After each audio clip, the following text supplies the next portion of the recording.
সকাল ৮টা বাজছে। আলোকে সঙ্গে নিয়ে মাহারিন সিতারা বেগমের সঙ্গে দেখা করতে গেলেন। সিতারা বেগম যেন গত 5 দিনে শুকিয়ে কাঠ হয়ে গেছেন। আলো সিতারা বেগমের পাশে বসতে গিয়েও বসলো না, কিন্তু আলোর খুব ইচ্ছে করছিল সিতারা বেগমের পাশে বসতে। ইদানিং কেন জানি আলোর মনে হয় সিতারা বেগমের গা থেকে মামা গন্ধ বের হয়। মাহারিন সিতারা বেগমের পাশে বসলেন। সিতারা বেগম শুকনো মলিন হাসি দিয়ে বললেন, আপনারা এসেছেন। আলোর বাপ আপনাদের দেখলে এখন কত খুশি হতো জানেন। কথাটি বলতে বলতে ঝরঝরিয়ে কেঁদে ফেললেন সিতারা বেগম। মাহারিন সিতারা বেগমের হাত ধরে সান্ত্বনার সুরে বললেন, দুনিয়া কখনোই আমাদের চিরস্থায়ী ঠিকানা নয়। একদিন সবাইকে ফিরে যেতে হবে, কেউ আগে কেউ পরে। এই সত্য থেকে পালানোর পথ নেই। তাই কান্নায় ভেঙে না পড়ে মনকে শক্ত করে দাঁড়ান। আপনি যদি এখনই হার মানেন, তবে আলোকে দেখবে কে? আলোকে আপনারা দেখবেন। আমি কি করব? আলো চিরচারিত মাতৃত্ব রোগে আক্রান্ত। আপনার ছোট আলো মা হতে যাচ্ছে। মাহারিনের কথা শুনে সিতারা বেগমের কান্না থেমে যায়। আলোর দিকে বিস্মিত হয়ে তাকিয়ে রইলেন। আলো মাথা নিচু করে রেখেছে। মায়ের সামনে কেন যেন লজ্জা লাগছে। সিতারা বেগম চোখের পানি মুছে ফেললেন।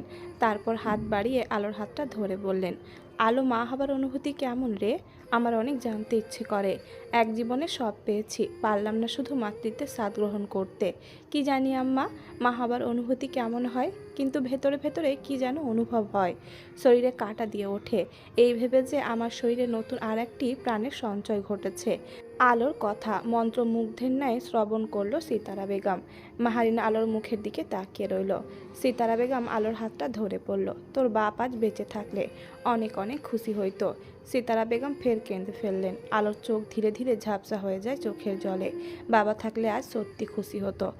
সকাল 10টা বাজার আগেই আলোকে নিয়ে বাড়িতে ফিরে এলেন মাহারিন। এসে আলোকে ড্রয়িং রুমে বসিয়ে ডিম সেদ্ধ করতে চলে গেলেন। কাজের বুয়ারা সকালে নাস্তা বানিয়ে রেখেছে। ডিম সেদ্ধ করে খোসা ছাড়িয়ে সামান্য লবণ ছিটিয়ে একটা বাটিতে করে এনে আলোকে খেতে দিল মাহারিন।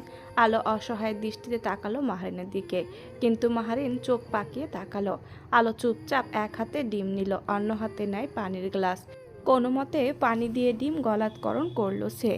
এমন সময় মাহারিনের মোবাইলে কল এলো। কাব্য কল করেছে। মাহারিন কল রিসিভ করে কথা বলছে। ইতি তার শাশুড়ির সঙ্গে কথা শেষ করে জানালো যে সে আলোর সঙ্গে কথা বলতে চায়। মাহারিন আলোর দিকে মোবাইল এগিয়ে দেয়।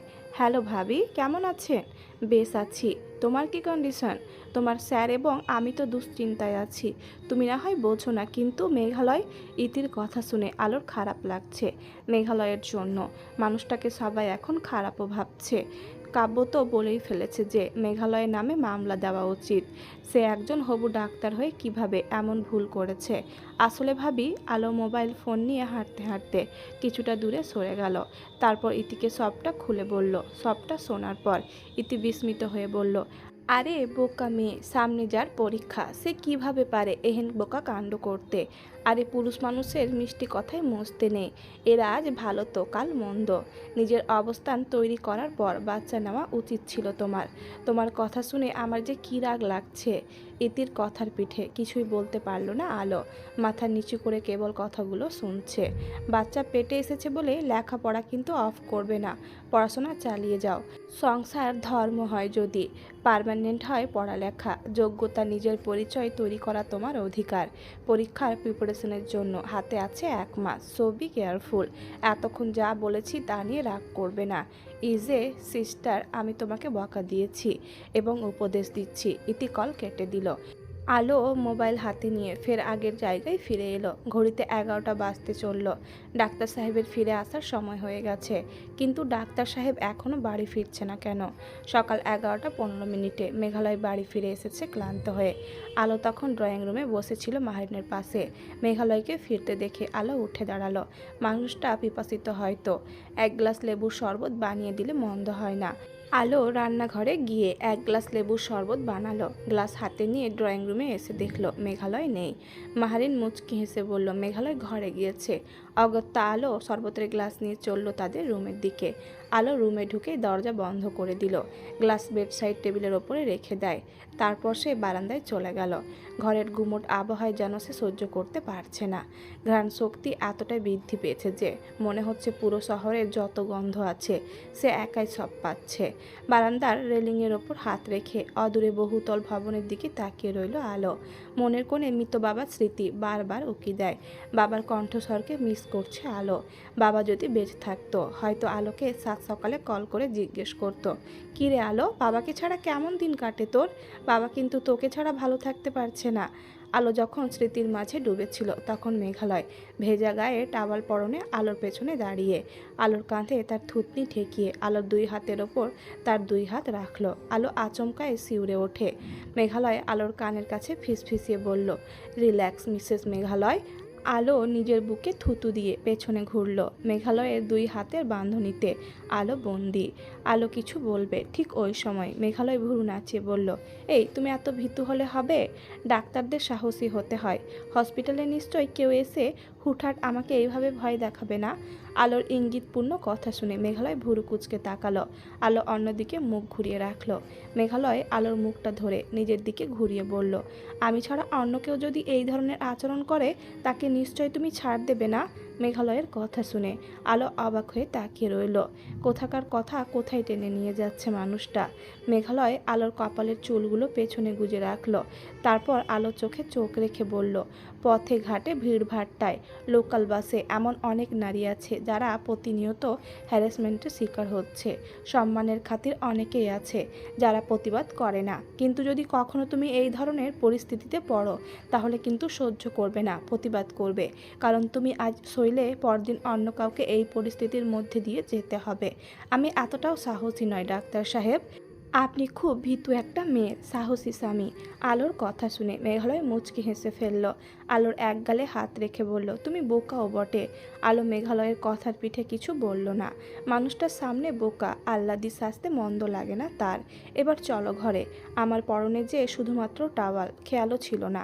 আল্লাহ জানে আজ কতজন আমাকে এভাবে দেখে ফেলেছে। মেঘালয়ের কথা শুনে আলো বারান্দার নিচের রাস্তায় উকি দিয়ে তাকিয়ে হেসে ফেলল। মেঘালয় আলোর হাত ধরে বারান্দা থেকে ঘরে এলো। সাদা রঙের টি শার্ট এবং ব্লু রঙের ট্রাউজারে আজ কেন যেন মেঘালয়কে বেশ চোখে লাগছে। আলো বেশ কয়েকবার আর চোখে তাকাচ্ছে। মেঘালয়ের ভুরু ছুঁই ছুঁই ভেজা চুলগুলো থেকে টুপ টুপ করে পানি পড়ছে দেখে আলোর ইচ্ছে করলো পানিগুলো মুছে দিতে, কিন্তু সাহসের অভাবে মেঘালয়ের সামনে নিজের আবদার পূরণ করার কথা বলা হলো না। মেঘালয় একটা ছোট লাল বক্স এনে আলোর হাতের ওপর রাখলো। আলো বক্সের দিকে তাকিয়ে বলল, নাকফুল এনেছেন? কে যেন বলেছিল নাকফুল পরলে নাকি তাকে আমার আমার লাগে। আলো মাথা নিচু করে ফেলল। মাঝে মধ্যে ইচ্ছে করে তাকে লজ্জায় ফেলতে এভাবে কথা দিয়ে খোঁচা দেয় মানুষটা। বক্স খুলে দেখো তো পছন্দ হয় কি না। আলো বক্সটা খুলে দেখলো বেশ চমৎকার একটা লাভ শেপ আকারের ছোট রুবি পাথরের নাকফুল।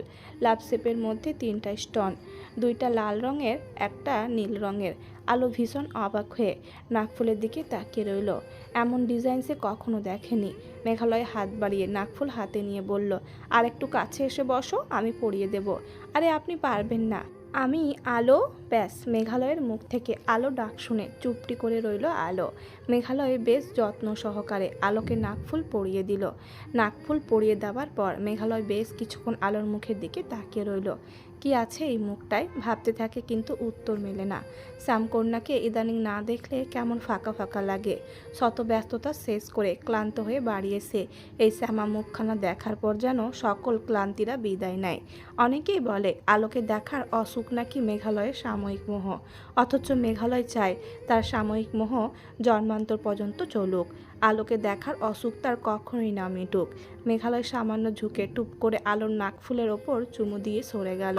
আলো মাথা নত করে ফেলেছে। মেঘালয় আলোর হাত ধরে বলল, নাকফুলে আসলেই তোমাকে আমার আমার মনে হয় মিসেস মেঘালয়। এমন সময় মেঘালয়ের মোবাইলে কল এলো। মেঘালয় কল রিসিভ করে কথা বলছিল। আলো এই ফাঁকে ড্রেসিং টেবিলের সামনে গিয়ে দাঁড়ালো। নাকফুলের দিকে বেশ কিছুক্ষণ তাকিয়ে রইল। বেশ আনকমন একটা ডিজাইন, কোথায় পেয়েছে কে জানে। মেঘালয় কথা শেষ করে এসে আলোর পেছনে দাঁড়িয়ে বলল, পছন্দ হয়েছে? আলো চিরুনি হাতে নিয়ে জবাব দিল। মেঘালয় আলোর পেছন থেকে সরে এসে খাটের ওপরে গিয়ে বসলো। তারপর বারান্দার ওপর দৃষ্টি রেখে বলল, তোমার এই নাকফুলটা নিয়ে ছোট একটা গল্প আছে, অন্য একদিন বলবো। তবে এটুকু জেনে রাখো, আজ একজন ভদ্রমশাইয়ের সঙ্গে সেই লেভেলের তর্কাতর্কির পর তোমার জন্য এই নাকফুল আমি কিনতে পেরেছি। আলো চুলের ওপর চিরুনি চালানো বন্ধ করে পেছনে ফিরে মেঘালয়ের দিকে বিস্মিত হয়ে তাকে জিজ্ঞেস করলো, একটা নাকফুল নিয়ে কেন তর্ক করতে গেলেন? বললাম না অন্য একদিন বলবো, এখন এসো তো নিচে, খাবার খেয়ে আসি। সারা রাত নির্ঘুম কাটিয়েছি, পেটে খাবার নেই। মেঘালয় খাওয়া দাওয়া করে ঘুমিয়ে রইল রুমে এসে। আলো তার বই নিয়ে বারান্দায় গিয়ে পড়তে বসলো। পুরো 1 ঘন্টা পড়াশোনা করার পর আলোর মাথা ধরে গেল। বই খাতা ঘরে এনে গুছিয়ে রাখলো টেবিলের ওপর। তারপর গোসল সারলো। আজ কেন জানি শাড়ি পরার ইচ্ছে জাগলো আলোর। ধূসর রঙের শাড়ি ওয়ার্ড্রপ থেকে বের করে ওয়াশরুমে ঢুকে পড়ল। শাড়ি পরতে পরতে হুট করে বিয়ের আগের একটা ঘটনা মনে পড়ল আলোর। মেঘালয়ের সঙ্গে তার তৃতীয়বার দেখা হবার দিনের কথা। ওরা দুজন অনাকাঙ্ক্ষিত ঘটনার সম্মুখীন হয়েছিল সেদিন। শাড়ির কুচি করার সময় আলো হেসে ফেলল আনমনে। সবগুলো কুচি সেদিন তার হাত থেকে বাঁধনহারা হয়ে মেঝেতে অনাদারে গড়াগড়ি খাচ্ছিল। শাড়ি পরে ওয়াশরুম থেকে বের হয়ে এলো আলো। ড্রেসিং টেবিলের সামনে এসে দাঁড়ালো। আয়নায় নিজেকে দেখলো। চোখের কোণে কাজল রেখা টানলো। তারপর শাড়ির আঁচল টেনে ঘোমটা দিল। মেঘালয়কে ঘুমন্ত অবস্থায় রেখে ঘর থেকে বেরিয়ে যায় আলো। ড্রয়িং রুমে আসতে আজ মাসফির সঙ্গে দেখা হয়ে যায় আলোর। মাসফি আলোকে দেখে হেসে বলল, কেমন আছো? ভালো আছি ভাইয়া। আলো মাসফির কথার জবাব দিয়ে রান্নাঘরে চলে গেল মাহিনের হাত থেকে ভাতের বোল নিয়ে। আলো বলল, আম্মু আপনি গিয়ে টেবিলে বসুন, আমি নিয়ে আসছি। মাহিন আলোর থেকে ভাতের বোল কেড়ে নিয়ে বলল, তুই নিজেকেই তো সামলাতে পারছিস না, তুই গিয়ে চুপচাপ বস, আর একটা কথা বললে আমার হাতের মার খাবি। মাহারিনের রাগচণ্ডী রূপ দেখে আলো মাথা নিচু করে হেসে ফেলল। তারপর চুপচাপ টেবিলে গিয়ে বসলো। মাহারিন আরও দুজন হেল্পিং হ্যান্ডের সাহায্য নিয়ে সব কিছু এনে ডাইনিং টেবিলে সাজিয়ে রাখলো। মাসফি আলোকে নিজ হাতে খাবার বেড়ে দিয়ে তবেই মাহারিন খেতে বসলো। খাওয়া দাওয়া শেষ হবার পর ওরা তিনজন মিলে ড্রয়িং রুমে গিয়ে সোফায় বসলো। মাসফি মাহারিনকে উদ্দেশ্য করে বলল, আম্মা একটা খুশির সংবাদ বলি। মাহারিন অবাক হয়ে মাসফির মুখের দিকে তাকিয়ে বলল, বল। Tania is pregnant 5 month. মাসফির কথা শোনার পর মাহারিন এবং আলো দুজনেই মুখে হাত রেখে বিস্মিত হয়ে তাকিয়ে রইল। পরক্ষণে হাসি ফুটে উঠল তাদের ঠোঁটের কোণে। মাহারিন হাত বাড়িয়ে দিল মাসফির দিকে। মাসফি উঠে এসে মাহারিনের হাত ধরে দাঁড়ালো। মাহারিনের চোখের জল টুপ করে পড়ল। মাসফি এবং আলো মাহারিনকে কিছু বলবে তার আগেই মাহারিন চোখের পানি এক হাত দিয়ে মুছে বলল, আমার এত খুশি লাগছে কেন আজ? মনে হচ্ছে মরে যাওয়ার আগে সকল আশা আকাঙ্ক্ষা আমার পূরণ হবে। মাসফি মাহারিনের হাত ধরে নরম সুরে বলল, আপনার কিছু হবে না আম্মা, আপনাকে ইন্ডিয়া যাওয়ার সকল ব্যবস্থা আমরা করছি। হসপিটাল থেকে ডাক এলে আমরা রওনা হব। এরপর দেখবেন আপনি আগের মতো সুস্থ হয়ে গেছেন। সেদিন দুপুরে মাহারিন কল করলো তানিয়ার মায়ের কাছে। কল করার কারণ হচ্ছে তানিয়াকে বুঝিয়ে বাংলাদেশে ফেরত আনার জন্য। তানিয়ার মা সবটা শোনার পর জানালেন তিনি অতি শীঘ্রই তানিয়ার বড় ভাইয়ের সঙ্গে কথা বলবেন এই ব্যাপারে। কথা শেষ করে মাহারিন মাসফির মোবাইল ফিরিয়ে দিল। মাসফি মোবাইল হাতে নিয়ে বলল, যে আসতে চাইছে না তাকে জোর করে ফিরিয়ে আনার কি প্রয়োজন আম্মা? প্রয়োজন আছে। তানিয়া অভিমান করে চলে গিয়েছে হয়তো, তাই বলে তুই হাত গুটিয়ে বসে থাকবি? তানিয়া তোর স্ত্রী, তানিয়া তোর দায়িত্ব। তানিয়া যদি আমার স্ত্রী হয় তাহলে তানিয়ার উচিত তার স্বামীর অর্থাৎ আমার কিছু কিছু সিদ্ধান্ত মেনে নেওয়া। তানিয়া যদি আমার দায়িত্ব হয় তাহলে তানিয়ার উচিত স্ত্রী হিসেবে দায়িত্ব পালন করা। গত 4 বছর ধরে আমি একপাক্ষিক অর্থে বিয়েটাকে টিকিয়ে রেখেছি। তানিয়ার কোনো এফোর্ট নেই, দায়িত্ব নেই, সম্মান নেই। মাসফিকে সবসময় শান্ত অবস্থায় দেখে অভ্যস্ত আলো, কিন্তু হুট করে আজ মাসফিকে রেগে যাওয়া অবস্থায় দেখে আলো ভীষণ অবাক হলো। মাহারিন মাসফির কথাগুলো শুনে বেশ স্বাভাবিকভাবে বলল, ভালোবাসা আছে তো? মায়ের মুখ থেকে এমন প্রশ্ন শুনে মাসফি নীরব হয়ে গেছে। গোটা 4 বছরে তাদের মাঝে আদৌ কি ভালোবাসা তৈরি হয়েছে? যদি ভালোবাসা তৈরি না হয়ে থাকে তাহলে তানিয়া মাসফির সন্তানকে কেন গর্ভে ঠাঁই দেবে? একজন নারীর ইচ্ছা অনিচ্ছায় জড়িয়ে থাকে বাচ্চা কনসিপ্টের ক্ষেত্রে। সেই হিসেবে তো তানিয়ার ইচ্ছার কারণে মাসফি হাল ছেড়ে দিয়ে সোফায় গা এলিয়ে দেয়। তানিয়াকে নিয়ে ভাবতে বসলে তার মাথায় কাজ করা বন্ধ করে দেয়। তানিয়ার কিছু কিছু কাজে মনে হয় মাসফির জন্য তার অগাধ ভালোবাসা আছে। পরক্ষণেই মনে হয় সে মাসফিকে দু চোখে দেখতে পারে না। বিয়ের মতো একটা সম্পর্কে ভালোবাসা থাকা জরুরি। ভালোবাসা থাকলে বাকি সব কিছু ম্যানেজ করা যায়। সম্পর্কে দুজন মানুষ কখনো একই পরিমাণে এফোর্ট দিতে পারে না। এখন যেই সঙ্গী এফোর্ট কম দিচ্ছে তাকে দেখে যদি অন্য সঙ্গী এফোর্ট দেওয়া বন্ধ করে দেয় তাহলে সম্পর্ক টিকবে কী করে?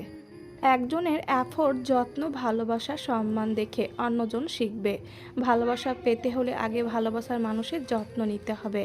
ভালোবাসার মানুষকে অযত্ন, অবহেলা, অসম্মান করে আর যাই হোক ভালোবাসা চাওয়ার মতো বোকামি করা যাবে না। মাহিনের কথা শুনে মাসফি রেগে যায়, সোফা ছেড়ে উঠে দাঁড়ালো। তারপর বাসা থেকে বের হয়ে যেতে যেতে বলে গেল, আমাকে ভালোবাসার ফিলোসফি শেখানোর চেষ্টা করবেন না আম্মা। তানিয়াকে শিখে পড়িয়ে দেন। আমি একা এত সম্পর্কে বোঝা টানতে পারবো না। মাসফি বের হয়ে গেল বাসা থেকে। মাহারিন দীর্ঘ শ্বাস ফেলে বসে রইল।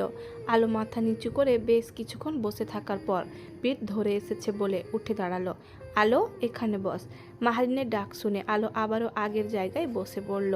তোর বড় ভাইয়ার ইগোতে লেগেছে ব্যাপারটা, বুঝতে পেরেছিস? একটা মানুষকে, একটা সম্পর্কে এবং একটা জাতিকে পুরোপুরি ধ্বংস করতে ইগো যথেষ্ট। শাশুড়ির ভারী কথা বোধগম্য হচ্ছে না আলোর। তবুও আলো মাথা নাড়ায়। মাহারিন চলে গেল নিজের ঘরে। আলো উঠে দাঁড়ালো। এবার ঘরে ফিরে যাওয়া উচিত। আলো যখন ঘরে ফিরে এলো তখন ঘড়িতে 3:30 বাজছে। কোচিংয়ে যেতে হবে আজ, কিন্তু একা কী করে যাবে ভাবতে ভাবতে দেখলো মেঘালয় ঘুম থেকে জেগে উঠেছে। খাটের এক পাশে পা ঝুলিয়ে বসে আছে। আলো খাটের পাশে গিয়ে দাঁড়াতেই মেঘালয় আলোর হাত ধরে কাছে টেনে এনে দাঁড় করালো। আলো দাঁড়িয়ে থাকা সত্ত্বেও মেঘালয়ের উচ্চতা সমান সমান মনে হচ্ছে। বিধাতা তাকে আরেকটু লম্বা বানালে কি হতো? ভাবতে ভাবতে আলো মেঘালয়ের মুখের দিকে তাকিয়ে বলল, আজ কোচিংয়ে যেতে হবে, টেস্ট পরীক্ষা নেবে। শাড়ি পরে যাবে নাকি? প্রশ্নটি করেই উঠে দাঁড়ালো মেঘালয়। আলো জবাব দেওয়ার আগে মেঘালয় শাড়ির আঁচল টেনে আলোর মাথায় দিয়ে বলল, অবশ্য শাড়িতে বেশ লাগছে তোমাকে। আজ কোচিংয়ে যাওয়ার দরকার নেই, চলো কোথাও ঘুরতে বের হয়। কোথায় যাবে? পতেঙ্গায় নাকি? মেঘালয়ের খামখেয়ালিপনা আবদার শুনে আলো বিস্মিত হয়ে যায়। মেঘালয়ের কাছ থেকে কিছুটা দূরত্ব বাড়িয়ে বলল, স্যার বকবে। কোন স্যার বকবে? আমি কল করে জানিয়ে দেব তাকে। আরে আপনি বুঝতে পারছেন না? মেঘালয় হাত বাড়িয়ে আলোর ঠোঁটের ওপর আঙুল রেখে বলল, তোমাকে নিয়ে আজ ঘুরতে বের হব। আমি হসপিটালের ডিউটি ফাঁকি দেব আর তুমি কোচিংয়ের ক্লাস ফাঁকি দেবে। আম্মু বকুনি দেবে। আলো মেঘালয়ের হাত সরিয়ে দিয়ে বলল, তাহলে চলো আজ মায়ের চোখে ফাঁকি দিয়ে বের হয়। আলো অবাক হয়ে মেঘালয়ের কাণ্ড কারখানা দেখছিল। মাঝে মাঝে মানুষটার যে কী হয়, নিজের বিয়ে করা বউকে নিয়ে ঘুরতে বের হওয়ার জন্য এমন ফন্দি বের করার কি আছে? মাহারিন যখন নিজের ঘরে ঘুমে কাতর, ঠিক তখন মেঘালয় একটা কালো রঙের পাঞ্জাবি পরল। তারপর মোবাইল পকেটে ঢুকিয়ে আলোর এক হাতে তার সানগ্লাস ধরিয়ে দিয়ে অন্য হাত মুঠোয় আঁকড়ে ধরল। তারপর চুপি চুপি বের হয়ে এলো বাড়ি থেকে। গেটের সামনে এসে দাঁড়াতেই মেঘালয় আলোকে দাঁড় করিয়ে রেখে গ্যারেজের দিকে চলে গেল। মিনিট দুয়েক অতিক্রম হবার পর বাইকের শব্দ শুনে আলো পেছনে ঘুরে তাকাতেই দেখতে পেল কাব্যের বাইক নিয়ে আসছে মেঘালয়। গেটের বাইরে বাইক দাঁড় করিয়ে মেঘালয় আলোর দিকে তাকিয়ে বলল, সানগ্লাস দাও। আলো মেঘালয়ের হাতে সানগ্লাস দিল। সানগ্লাস চোখে লাগিয়ে মেঘালয় আলোর দিকে তাকিয়ে বলল, চলো বাবুর আম্মু। আজ বাবুর আব্বু বাবুর আম্মুকে নিয়ে চট্টগ্রাম শহরের অলিগলি চষে বেড়াবে। আলো মুচকি হেসে মেঘালয়ের কাঁধে হাত রেখে বাইকে উঠে বসলো। মেঘালয় লুকিং গ্লাসের আয়নায় ফুটে ওঠা আলোর প্রতিবিম্বের দিকে তাকিয়ে বলল, চলো পালাই মিসেস মিথ্যাবতী, তোমার শাশুড়ি তেড়ে আসছে। মেঘালয় সাই করে বাইকের গতি বাড়িয়ে ছুটল অজানা গন্তব্যের উদ্দেশ্যে। মাহারিন গেটের সামনে দাঁড়ানো অবস্থায় দেখল এই দৃশ্য। মাহারিন দারোয়ানের দিকে তাকিয়ে হেসে ফেলল। চট্টগ্রাম শহরের আনাচে কানাচে ঘোরাঘুরি করার পর রাত 10টার দিকে বাড়িতে ফিরে আসে ওরা দুজন। মেঘালয় বাইক থেকে আলোকে নামিয়ে দেয় বাড়ির মূল ফটকের সামনে। আলো চুপচাপ দাঁড়িয়ে রইল। ততক্ষণে মেঘালয় গ্যারেজে বাইক রেখে চলে এলো। আলোর হাতটা ধরে বলল, তোমার শাশুড়ি এখন আমাকে অনেক বকবে, বাট তুমি এইসবে পড়বে না, সোজা আমাদের রুমে চলে যাবে। কথাগুলো বলতে বলতে মেঘালয় হেসে ফেলল, যেন সে দারুণ রোমাঞ্চকর অভিজ্ঞতার সম্মুখীন হতে যাচ্ছে। আলো বোকার মতো তাকিয়ে রইল। মানুষটার এত রূপ, মানুষটার এত রূপ, যাকে কখনো কখনো মনে হয় ব্যক্তিত্ব সম্পূর্ণ মানুষ, কখনো মনে হয় সে দুষ্টুমিতে মেতে থাকা একজন টিনেজ ছেলে। ওরা বাড়ির ভেতর প্রবেশ করলো। আলো সামনে আর পেছনে মেঘালয়। মাহারিন এবং মাসফি ড্রয়িং রুমে বসেছিল। ওদের দুজনের পায়ের প্রতিধ্বনি শুনে মাহারিন এবং মাসফি ঘাড় ফিরিয়ে তাকালো। আলো ঢোক গিলল, তারপর মেঘালয়ের দিকে তাকালো। মেঘালয় চোখের ইশারায় আলোকে রিল্যাক্স থাকতে বলল এবং ঘরে চলে যেতে বলল, কিন্তু আলো নাছোড়বান্দা, সে মাথা নাড়িয়ে বোঝালো সে যাবে না। অগত্যা মেঘালয় কান ঝাঁকিয়ে হেঁটে গিয়ে মাহারিনের পাশে গিয়ে বসলো। মাহারিন মেঘালয়ের কান টান দিয়ে বলল, পাজি ছেলে, এমন অবস্থায় কেউ বাইকে ওঠায় বউকে? আবার 6 ঘন্টার মতো বাইরে ছিলি, মানে তোর কি বুদ্ধিশুদ্ধি লোপ পেয়েছে মেঘ? মেঘালয় হাসতে হাসতে তার কান টেনে ধরে রাখা মাহারিনের হাতের ওপর হাত রেখে বলল, প্রেম তো কখনো করিনি, তাই মন চাচ্ছিল প্রেম প্রেম খেলা করি, তাও আবার তোমার মেঘালয়ের বইয়ের সঙ্গে। মেঘালয়ের শেষ কথাটি শুনে মাহারিন মাসফি হেসে ফেলল। আলো ঠোঁট কামড় দিয়ে হাসি চেপে রাখলো। ঠোঁট কাটা মানুষ একটা, কখন কি বলতে হয় এটাও জানে না। 2 দিন পর মাহারিনের কাছ থেকে বিদায় নিয়ে কলেজের উদ্দেশ্যে বাসা থেকে বের হয় আলো। মেঘালয় হসপিটাল থেকে বাসায় ফেরেনি এখনও। কলেজ ছুটি হওয়ার সময় পেরিয়ে এলো, এখন প্রায় বিকেল 3টা। মাহারিন আলোর নম্বরে বেশ কয়েকবার কল করলো, কিন্তু আলো কল রিসিভ করছে না। মাহারিন দিশেহারা বোধ করছে, বাড়িতে মাসফি নেই। এদিকে মাহারিনের শরীর তেমন সুস্থ না, তবুও আলোর খোঁজে বাসা থেকে গাড়ি নিয়ে বের হলো মাহারিন। কলেজের সামনে এসে গাড়ি থামার পর মাহারিন গাড়ি থেকে কলেজের ভেতরে গিয়ে আলোর খোঁজ খবর নিল, অথচ খবর পেল আলো কলেজ থেকে বেরিয়ে গেছে প্রায় আধ ঘন্টা সময়ের আগে। এইসব শুনে মাহারিনের যেন দুশ্চিন্তা আরও বেড়ে গেল। মোবাইল ফোন ব্যাগ থেকে বের করে মেঘালয়ের কাছে কল করলো। মেঘালয় তখন হসপিটালের করিডোর ধরে দোতলার দিকে যাচ্ছিল। এমন সময় তার মোবাইল ফোন বেজে উঠল। মেঘালয় রেলিংয়ের পাশে গিয়ে দাঁড়ালো। তারপর অ্যাপ্রনের পকেট থেকে মোবাইল ফোন বের করে কল রিসিভ করতেই ওপাশ থেকে ভেসে এলো তার মায়ের কণ্ঠস্বর, আলো এখনও বাসায় ফেরেনি। আমি কলেজ সহ আশেপাশের দোকানগুলোতে খোঁজ নিয়েছি। আলো ছুটি হবার আর আধ ঘন্টা আগে কলেজ থেকে বেরিয়ে গেছে। আমি এখন কি করব মেঘালয়? আলো কল রিসিভ করছে না। আলোর মায়ের কাছে কল করেছিলাম, সিতারা আপা তো বললেন। আলো সেখানেও যায়নি। মেঘালয় স্তব্ধ হয়ে গেছে। মাহারিনকে কিছু বলার সাহস যেন নিজের মধ্যে সঞ্চয় করতে পারছে না। মেঘালয়ের দিক থেকে কোনো রেসপন্স না পেয়ে মাহারিন কল কেটে দিল। মেঘালয় এক হাত দিয়ে কপালের চুলগুলো পেছনের দিকে ঠেলা দিয়ে পেছনে ঘুরে দাঁড়াতে কেউ মেঘালয়ের খুব সামনে এসে দাঁড়িয়ে বলল, ডাক্তার সাহেব, সঙ্গে আমার মোবাইল আনিনি, আপনাকে খুঁজে বের করতে আমার যে কি কসরত করতে হলো। মেঘালয়ের সামনে দাঁড়িয়ে আলো অনবরত কথাগুলো বলেই যাচ্ছিল। মেঘালয় অবাক হয়ে তাকিয়ে রইল আলোর দিকে, মানে সে বিশ্বাস করতে পারছে না যে আলো তার সামনে দাঁড়িয়ে আছে। কি হলো, কথা বলছেন না যে? আমি হসপিটালে আসাতে রাগ করলেন? মেঘালয় আশেপাশে তাকালো, দেখলো 2-1 জন ছাড়া তেমন কেউ নেই এখন এই দিকটায়। আলোর হাত ধরে খুব কাছে এনে দাঁড় করালো। তারপর ফিসফিস করে বলল, পাবলিক প্লেস যদি না হতো তাহলে তোমাকে বাকি কথা বলতে পারলো না মেঘালয়। তার আগেই আলো মেঘালয়ের ডান হাত ধরে বলল, জন্মদিনের শুভেচ্ছা আমার ডাক্তার সাহেব। মেঘালয় অবাক হয়ে তাকালো আলোর মুখের দিকে। একের পর এক সারপ্রাইজ যে তার হজম হচ্ছে না। দুটো ঢোক গিলে আলোর হাতটা মুঠোয় নিয়ে বলল, তোমার অনুপস্থিতিতে আমি ভীষণ দুর্বলতা অনুভব করি মিথ্যাবতী। আলো মেঘালয়ের চোখের দিকে তাকিয়ে রইল। মানুষটার শুকনো মুখটা যেন তার অস্থিরতা সাক্ষী। আলোর ইদানিং নিজের ভাগ্যকে নিয়ে ঈর্ষা হয়। মেঘালয়ের মতো মানুষ যে তার হবে কখনো, সে তো কল্পনাও করেনি, কারণ মেঘালয়ের মতো মানুষ তার যোগ্যতার বাইরে ছিল। আলো এবং মেঘালয়ের এরপরের দিনগুলো ভীষণ ব্যস্ততায় কেটে যেতে লাগলো। আলোর এইচএসসি পরীক্ষা সামনে। মেঘালয়ের ইন্টার্নের প্রায় 6 মাস অতিক্রম হয়ে গেছে, তাই সামনের মাসগুলোতে ব্যস্ততা ক্রমশ বাড়ছে। তানিয়া দেশে ফিরে এসেছে 15 দিন আগে। তানিয়া দেশের আসার 1 সপ্তাহ পর মাসফি মাহিরিনকে নিয়ে ইন্ডিয়ায় চলে যায়। সেখানে যাওয়ার পর মাহিরিনের চিকিৎসা শুরু হয়ে গেছে, বাকিটা আল্লাহ ভরসা। মেঘালয় যখন বাড়িতে না থাকে তখন একা বাড়িতে 2 জন গর্ভবতী নারী গুটুর গুটুর আলাপ করে। তানিয়া এ নিয়ে বিনিয়ে তার বাবার বাড়ির দিকের ঐশ্বর্য নিয়ে আলাপ করে। আলো নীরব শ্রোতার ভূমিকা পালন করে তখন। আবার মাঝে মাঝে আলোর পড়াশোনায় সাহায্য করে তানিয়া।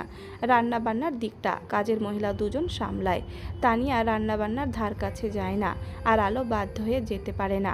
তার মর্নিং সিকনেস এতটাই প্রকট আকার ধারণ করেছে যে সে মেঘালয়কে কাছে ঘেঁষতে দেয় না।